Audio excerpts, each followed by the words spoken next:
Headline: खैराच्या झाडाची अवैध कत्तल, 6 आरोपी अटकेत तर 35 लाख रुपयांचा मुद्देमाल जप्त. सविस्तर वृत्त: यवतमाळच्या पांढरकवडा वनपरिक्षेत्रातील उमरी बीटमध्ये खैर वृक्षाची अवैधरित्या तोड सुरू असल्याची माहिती वन विभागाला मिळाली. त्यावरून वन विभागाच्या अधिकाऱ्यांनी सापळा रचून कृष्णापूर बीटमध्ये कारवाई करत 3 वाहनांसह 35 लाख रुपयांचा मुद्देमाल जप्त केला.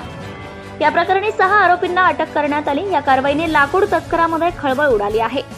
वन विभागाचे अधिकारी धनंजय वायभाई यांना मिळालेल्या गुप्त माहितीनुसार रात्री 1:30 वाजताच्या दरम्यान कृष्णापूर बीटमध्ये खैर वृक्षाची अवैध कत्तल सुरू होती.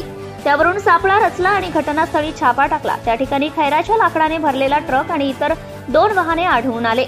हा सर्व मुद्देमाल जप्त करण्यात आला. या प्रकरणी आरोपी परशुराम आजीनाथ शिंदे, सूरज ढगे, रुपेश बावणे, अनिकेत मते, शंकर कदम, रुपेश सोनवणे यांना अटक करण्यात आली असून त्यांच्या विरुद्ध वन नियमावलीनुसार गुन्हा दाखल करण्यात आलाय. दिनांक 12/12/2024च्या संध्याकाळी आम्हाला अवैधरित्या खैर प्रजातीच्या वृक्षाची अवैध वृक्षतोड होऊन त्याची वाहतूक होणार याची आम्हाला एक खबरीकडून माहिती मिळाली.